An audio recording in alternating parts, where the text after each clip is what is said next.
Guys, ayaw gid mo kumpiyansa no kanang naa bitaw mga link nga amo sulod og kalit sa inyong messenger.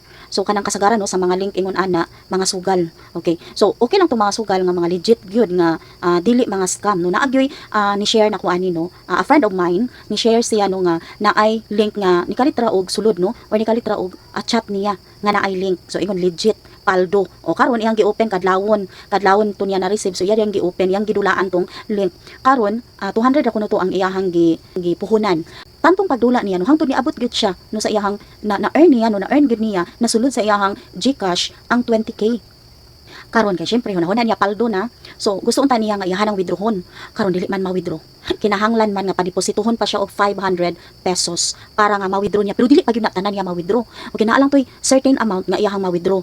So galanganin siya. Pero giingnan siya sa katong nagpasa niya sa link nga sige kung murag gihipno gyud siya murag kanang gikuan gyud siya giingganyo nga sige try gali og pasa ng 50 dra sa 20k. Di ba makapasa ka? Ang imuha lang yung buhaton mo deposit ka og 500 para VIP 2 kuno siya og ihatong ma-withdraw ang certain amount.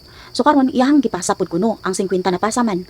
So mo na inganyo gid siya sa inan baka 20k, dili baka ana makuan, di baka mainganyo ana no. Easy money. No dali ra kaayo ang kwarta nga 20k. Dako na biya pud ng 20k. No makatabang na biya pud nagdako-dako. So karon naningkamot jud siya nga makakuan siya og 500 wala man gyud. So nabuntagan gyud siya. So mo nga niadto siya sa sentro kay kanang magpa-GCash siya og 500 para ma-deposit ang 500 para ma-withdraw gito niya. Sus karon may gani kay niagi siya sa iyahang friend pod. Karon kay niingon man na nga ayaw ana kay scam na. O karon pa-depositohan pa ka nag 500 pero dili na ma-withdraw nimo tanan. So bali mo deposit na po kag utro kay para ma-VIP try na po ka or maunsa ba nga VIP aron na po maka-withdraw ka og certain amount mo deposit na po kag 800. Di karon nangangha siya. Hala, mao ba? O, so nakwartahan ka, no?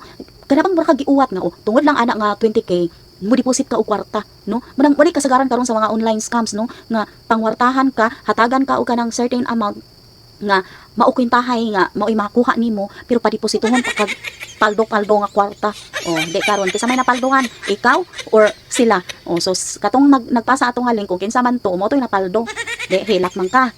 O, mao na nga dili gyud siya kumpiyansaan.